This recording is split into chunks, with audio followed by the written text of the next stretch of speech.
Sir, you have the right to remain silent. Anything you say may be used for and against you in a court of law. Halos isang taon mula noong arestuhin si dating Pangulong Rodrigo Duterte at dalhin sa The Hague, Netherlands para iharap sa International Criminal Court.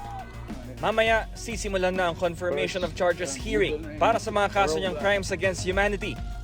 Kaugnay sa kanyang drug war mula 2011 hanggang 2019. Ano nga ba ang confirmation of charges hearing at para saan ito? Hindi pa ito ang mismong trial o paglilitis. Sa pagdinig na ito, susuriin kung malakas ba ang mga ebidensya ng prosekusyon. Pakikinggan din ang pananaw rito ng defense team, pati ang panig ng mga biktima. Ang schedule ng confirmation of charges hearing ngayong araw, bukas, sa Huwebes at Biyernes. Kada araw, 3 oras lang ang pagdinig. Sa schedule mamaya, babasahin ang mga akusasyon kay Duterte. May opening statements ang prosekusyon, depensa, at ang common legal representatives of the victims o ang panig ng mga biktima. Tig 30 minuto ang inilaan para sa kanila. Bago matapos ang unang araw, may 1 oras ang prosekusyon para sa kanilang submissions on the merits o argumento sa mga ebidensya.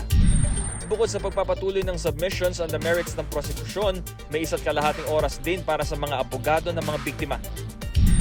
Sa Huwebes, nakalaan sa depensa ang 3 oras para naman sa kanilang argumento. Sa huling araw ng confirmation of charges hearing, may 30 minuto pa muli para sa submissions on the merits ng depensa. Kasunod niyan ang tig-kalahating oras na closing statements ng ICC, prosecution, Duterte defense team at CLRVO panig ng mga biktima. Sa dulo, 1 oras tatalakayin ang pag-detain kay Duterte. May 60 araw ang mga hukom para maglabas ng desisyon matapos ang pagdinig. Pwede nilang i-confirm ang isa o lahat ng charges at tutuloy na sa paglilitis. O kaya ideklarang hindi sapat ang mga ebidensya at ibasura ang kaso. Pwede rin silang humiling ng karagdagang ebidensya at investigasyon o i-extend ang pre-trial period. Ano man ang desisyon ng mga hukom, may pagkakataon ng prosekusyon o defense team na magpasa ng kanilang apela.